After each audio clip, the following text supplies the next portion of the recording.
तो जब विपरीतता आती है, अपमान होता है, प्रतिकूलता आती, तिरस्कार होता है, निष्कासन होता है, तो ये बात सामने रखो, जोई जोई प्यारो करे सोई मोहि भावे। फिर जब आप ये सामने रखोगे तो तुम्हारे सामने का दृश्य बदल जाएगा। जब प्रश्न का उत्तर दे दोगे तब आएगा भावे मोहि जोई सोई सोई करे प्यारी। भगवत रसिक जी कहते हैं जो मैं चाहता हूं वैसे केली करते हैं, एक क्षण के लिए नेत्रों से ओझल हो जाऊं तो भगवत भगवत भगवत ऐसे पुकार पड़ते हैं। ए चूको मत, समर्पण नहीं करोगे तो छीन लेगा काल, काल छीन लेगा।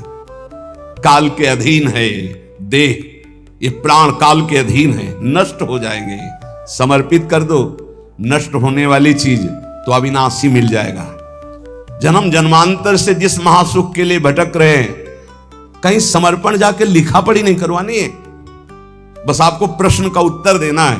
और प्रश्न जब आता है तो प्रश्न के रूप में नहीं आता है, समस्या के रूप में आता है। ध्यान रखना, हमारे अध्यात्म का प्रश्न ऐसे नहीं आता कि आओ बैठो उत्तर दीजिए, खड़े होइए, ये इतने प्रश्न का उत्तर मुख से दीजिए, इतने लिखित दीजिए, ऐसा नहीं होता कुछ। यहां घटना होती है। अब उस घटना में तुम्हारा ज्ञान विज्ञान खींच लिया जाएगा। अब तुम बोलो, इसका उत्तर दो, संसार की तरफ हो या हरि की तरफ। और अगर उस समय नारद जी की तरह, जैसे नारद जी का सब कुछ अपहरण हो गया, तभी उनको वो राजकुमारी प्यारी लगी, उस समय भी वो सोचते हैं कि हरि के समान हित करने वाला मेरा कोई नहीं। और एकांत में हरि की शरण में होके कहते हैं जेहि विधि होए नाथ हित मोरा करहु सुबेगी दास में तोरा। बलिहारी है, आचार्य हैं भक्ति के, प्रचंड माया की स्थिति में वो कह रहे हैं जेहि विधि होए नाथ हित मोरा करहु सुबेगी। क्या बिगड़ा? कुछ नहीं। तिरस्कार, अपमान, निष्कासन, नाना प्रकार की विपरीत परिस्थितियां, उस समय तुम किस पक्ष में हो? इष्ट और गुरु के पक्ष में हो या स्वजन संबंधी व्यवस्था, बैंक बैलेंस, अपनी संपत्ति, अपनी नौकरी, अपना वैभव, क्या किधर हो? ये उत्तर है, उत्तर। और एक सेकंड में कॉपी जांच ली जाती है। आपका उत्तर आया, उसी क्लास में रहोगे, क्लास से तो नीचे नहीं जाओगे, नामे भक्ता प्रणश्यति, पर ऊपर भी नहीं उठ पाओगे। अभी फिर पढ़ो, फिर आएगी समस्या रूपी प्रश्न। इस मार्ग में प्रश्न के दो स्वरूप हैं, एक भयंकर लुभावना सुहावना, दो भयंकर, एक प्रश्न, एक लुभावना और सुहावना। इतना सुखद जो कभी सोचा था कल्पना में, वो भोगने को मिलेगा। अब उस समय प्रश्न है, वो भोगोगे या प्रभु? अगर आपको है नहीं नहीं नाथ बचाओ बचाओ, प्रभु करुणा में, नहीं नहीं मैं फिसल सकता हूं, प्रभु मुझे बचाओ, सच्ची मानिए दृश्य ही गायब हो जाएगा, वो दृश्य ही ले रहेगा लुभावना, वहां हरि मिलेगी पक्का। करऊं सदा तिनके रखवारी जिमि बालक राखे महतारी।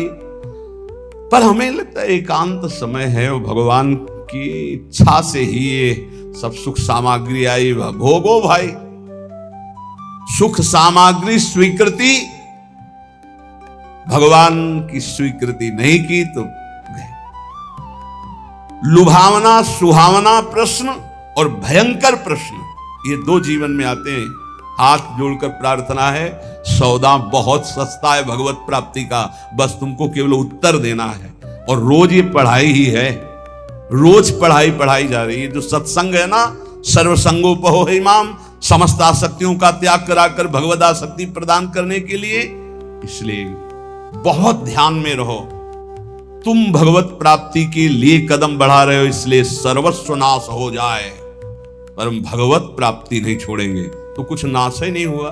क्योंकि जो नाशवान है वो तो केवल नाटक था माया का, कुछ नष्ट थोड़ी होना है, कुछ नष्ट नहीं होता, कुछ भी, केवल आकृति परिवर्तित होती है। आग आग में, जल जल में, पृथ्वी पृथ्वी में, वायु वायु में, आकाश आकाश में, भगवान का अंश भगवान स्वरूप है। क्या नष्ट हुआ? कुछ नहीं। आपका परम मंगल हो जाएगा यदि आप प्रभु के पक्ष में रहेंगे। उपासक जीवन भर कदम अपने प्रभु के पाले में रखे, उस पाले में न रख दे, पर चूक हो जाती है। अगर आप प्रभु के पाले से कदम ना हटाएं तो आपके लिए प्रभु सब कुछ बनने के लिए तैयार है। सच्ची मान लेना, हमारी बात को हृदय से समझ लीजिए। आपको लग रहा है यदि मैं संसार के पक्ष में नहीं हुआ तो नष्ट हो जाऊंगा, और हम कह रहे हैं अगर प्रभु के पक्ष में हो गए तो तुम्हारा संसार भी शाश्वत हो जाएगा, तुमको संसार में भी गोविंद ही नजर आएगा, वही शाश्वत सच्चिदानंद। जैसे रस्सी में सांप भास रहा है तो ना पहले सांप था, ना मध्य में सांप है, ना आखिरी में सांप रहेगा। सांप की जो भावना बनी वो मूल रस्सी में बनी। ऐसे ही ब्रह्म में ही ये संसार है, रस्सी में ही सांप भास रहा है। ऐसे ही श्री कृष्ण में ही ये नानात्व भास रहा है। मत्ता परतरम नान्यत किंचित अस्ति धनंजय, मेरे सिवा हे अर्जुन कुछ नहीं है, ना पहले कुछ था, ना आप कुछ है, ना आगे कुछ है। तो पाला में पैर रख श्री कृष्ण के, मैं आपके पक्ष में हूं। ये बिल्कुल सत्य समझ लीजिए। कभी भी प्रश्न आ सकता है, दिन रात कभी भी आ सकता है। आपको एक बात केवल पकड़नी, हमारा पक्ष प्रभु से है। सब कुछ नष्ट हो जाए, प्रभु को नहीं छोड़ सकते। हम कैसे भी हैं, कुछ नष्ट नहीं होगा, स्वयं प्रभु ही सब कुछ बने है, पक्का विश्वास। हमारी चूक हो जाती है, भगवान को छोड़कर और मायाकृत वस्तु व्यक्ति स्थान का आश्रय ले लेते, बहुत दूर हो जाते हैं इष्ट और गुरु से। प्यारी जू और प्यारे जू परस्पर एक ही तत्व हैं। आचार्य चरण इस पद की रचना करके एक रुचि, एक दृष्टि, एक प्राण, एक स्वभाव वाले युगल किशोर की आंतरिक भावना का वर्णन कर रहे हैं। और हमारे भाव में शरणागति के सिद्धांत की चरम सीमा, सिद्धांत का भी वर्णन, चरम सीमा जो अंदर भाव दिए अभी जिसकी चर्चा हुई, और प्रेम का। हमारे प्यारी जू प्यारे जू बोले, प्रीतम किशोरी गोरी रसिक रंगीली जोरी, प्रेम ही के रंग बोरी, शोभा कही जात है। प्यारी जू और प्यारे जू कहने को केवल दो हैं, ये एक ही है। इनकी ऐसी शोभा है कि ध्रुवदास जी कहते हैं कि हमारी वाणी की सामर्थ्य नहीं कि मैं इनकी शोभा का वर्णन कर सकूं। युगल सरकार ऐसे अतुलनीय आनंददाता, ऐसा अद्भुत असीम सौंदर्य, कह रहे प्रेम के ही रंग में डूबी हुई है जुगल सरकार की प्रीतम और गोरी किशोरी की जोरी। वाणी की सामर्थ्य नहीं कि मैं इनकी शोभा, इनकी महिमा, इनके प्रेम का वर्णन कर सकूं। एक प्राण, एक वैस, एक ही स्वभाव चाओ, एक बात दूनी के मन ही सुहात है। एक कुंज, एक सेज, एक पट ओढ़े बैठे, एक एक बीरी दो खंडी खंडी खात हैं। एक रस एक प्राण, एक दृष्टि हित ध्रुव, हेरी हेरी बढ़े चौप, क्यों ना आघात है। प्रीतम किशोरी गोरी, ये रसिक रंगीली जोरी, प्रेम ही के रंग बोरी, शोभा कही जात है। हमारी प्यारी जू प्यारे जू, एक प्राण, एक ही अवस्था, एक ही स्वभाव, एक ही भाव चाव, एक ही बात दोनों को, दोनों के मन में एक ही बात आती। ऐसे हमारे युगल सरकार की जो सहज करुणामयी स्वामिनी की कृपा से लीला स्थली का आश्रय और उपासना मिली, अब हमको चूकना नहीं है। किसी से हम कह रहे थे भाई कुछ भी हो श्री जी को मत छोड़ना, श्री जी को छोड़ दिया तो फिर ये अथाह समुद्र है, तुम निकल नहीं पाओगे। और अंदर से श्री जी को पकड़े रहे तो समुद्र ही नहीं रहेगा, सूखा ही जाएगा। बड़ी करुणामयी श्री जी। श्रीपाद प्रबोधानंद जी महाराज कह रहे, सर्व दुख दशा घोरावरम वृंदावनेस्तु में, प्राकृता अप्राकृता शेष विभूतिरपि नान्यतः, दोनों बातें आ गई। प्राकृत अपराकृत कितना भी मुझे लुभायमान किया जाए, मैं कभी प्रिया प्रीतम और वृंदावन को नहीं छोड़ सकता, वही बात आ गई। और सर्व दुखा दशा घोरा, दे दो सारे दुख तुम्हारी सृष्टि में जितने हो। ये भजन बल है, भजन बल। श्री जी का नाम जब जितना करोगे तो तुम भी गर्जना करने दो और दुख दो, पूरी सृष्टि का दुख हमें दे दो, सबको सुखी कर दो। दंतदेव जी, प्रभु मुझे इतनी सामर्थ्य दो कि सबके हृदयों में बैठकर दुख मैं भोगूं और सब सुखी हो जाए। ये भगवान के भक्त का विशाल हृदय। सर्व दुख दशा घोरा, प्रभु सब दशाएं दुख की हमें दे दो, पर ना हम आपका चिंतन छोड़ने वाले और ना आपका आश्रय छोड़ने। ये फिसड्डी नहीं होते भगवान के भक्त। आजकल भक्ति जानते हो कैसे होती है? ऐसे पैर रखा जाता भक्ति मार्ग में, आंच ना लगे, अगर आंच लगी तो हटा लिया। ऐसे कभी कोई परमार्थ में नहीं चलता। नारायण अति कठिन हरि मिलन की बाट, या में पग पीछे धरे प्रथम शीश दे काट। ये वीरों का मार्ग है, कायरों का नहीं। इसलिए हिम्मत पक्की। तलवार गले तक आएगी, हार बन जाएगी, वार नहीं कर पाएगी। तलवार और हमारे गले के बीच में नाम है, विश्वास करो, विश्वास। दुखों से डराकर माया आपको हटा देगी या भुलावे में फंसाकर हटा देगी। तो इस श्लोक में दोनों बातें कह रहे हैं श्रीपाद कि सर्व दुख दशा घोरा, दे दो जितने दुख चाहो, या प्राकृता अप्राकृता शेषा विभूतिरपि नान्यतः, प्राकृत अपाकृत समस्त ऐश्वर्य। देखो हमें लुभाकर नहीं लुभायमान होंगे। चाहे दुख दे दो, चाहे भोग सामग्री दे दो, दोनों से मैं आपको भूलने वाला नहीं। आपका आश्रय, आपका चिंतन।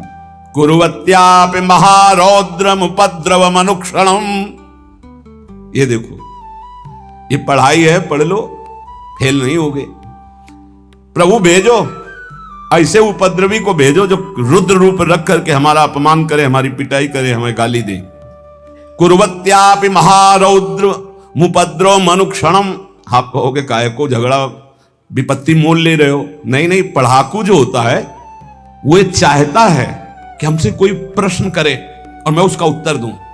जो पहलवान होता है वो चाहता है कोई मिले, दो दो हाथ करूं, उसकी भुजाओं में फड़कन होती है। ऐसे साधक ये चाहता है कि मेरा अपमान हो, मेरी निंदा हो, फिर मुझे कैसा लगेगा। एक संत थे, वो कभी पैसा नहीं लेते थे, पर साल में एक बार पैसा लेते तो फिरोजाबाद जाते थे। पूज्यपाद उड़िया बाबा के वो संगी थे। काय के लिए फिरोजाबाद जाते थे? चूड़ियां पहनने नहीं, चूड़ियां तोड़ने।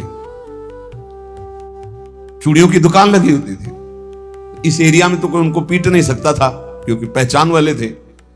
फिरोजाबाद जाते और चूड़ियों की दुकान में खड़े होकर 2-3 लात मारते, चूड़ियों के ढेर ना, और पैसा साथ लिए रहते। और जो बाबा जी देखा 2-3-4 लात मारे, अरे पागल आदमी चूड़ी तोड़े डालना, मार थप्पड़ मार थप्पड़।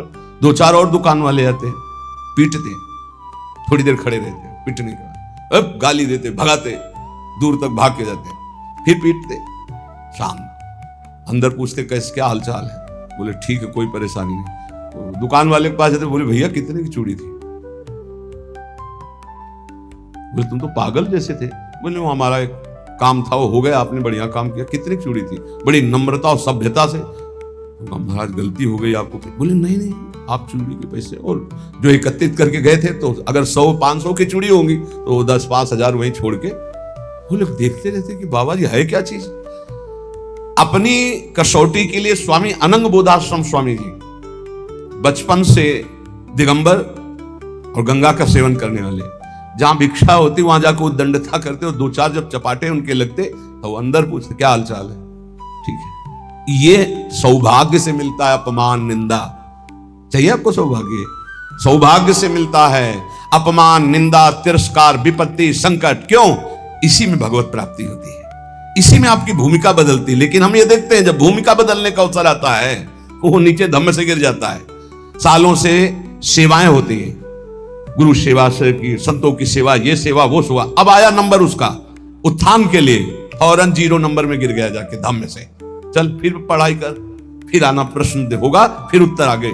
ए भाई, सबसे प्रार्थना है तुम्हें बहुत जल्दी भगवत प्राप्ति कराने के लिए सत्संग हो रहा है, बस यही बात को तुम्हें पकड़ना है। सच्चा साधु चाहता है कि हमारा अपमान हो, हमारी निंदा हो, तिरस्कार हो, फिर हमें कैसा लगेगा।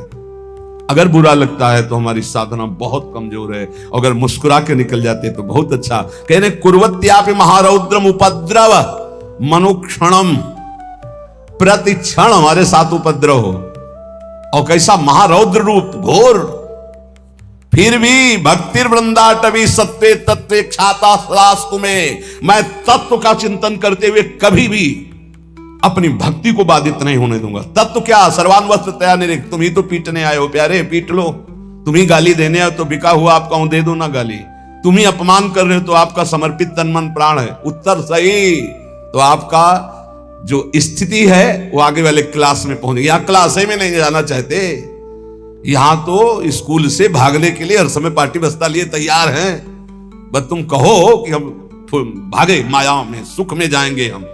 कोई पढ़ाकू चाहता है हमारे प्रश्न का उत्तर हो। सच्ची मानिए, आप भक्ति करोगे आपके जीवन में प्रश्न ही आएंगे, और यही प्रश्न जो रोज पढ़ाए जा रहे हैं। बिना ऐसा नहीं कि कक्षा 4 वाले को 10-12 का वाले क्लास का प्रश्न किया जाए, नहीं, रोज ये सत्संग पढ़ाया जा रहा है। आप कुछ नहीं है, ये स्वप्न है, एक दीर्घ स्वप्न है, बड़ा स्वप्न है। बढ़िया दुल्हन, बढ़िया लड़का बच्चा, बढ़िया मकान, फूले घूम रहे, मारा चाटा काल नहीं, खत्म, न दुल्हन न लड़का न बच्चा। अब चल, आया था भगवत प्राप्ति के लिए, फंस कर फिर जीवन नष्ट कर दिया, तो क्या करें? बाबा जी बन जाए तुम्हारी तरह? नहीं, हम नहीं कहते। उन्हीं में भगवत भावना करके सत्व भाव से भगवान को समर्पित हुए। सत्व का मतलब होता है सात्विक निर्मल अंतःकरण, भगवान को समर्पित चित्त से एक एक श्वास भजन करते हुए, अपना कोई संबंध किसी से ना मानते हुए, अपना संबंध भगवत भाव से रखते हुए, नाते नेह राम के मनियत सुहृद सुसेव्य जहान हो, आनंद की अनुभूति हो जाएगी। श्री राधा माधव के चरणारविंद के आश्रित को ऐसी स्थिति प्राप्त होती, कोई दुख शोक भय चिंता स्पर्श नहीं कर सकता।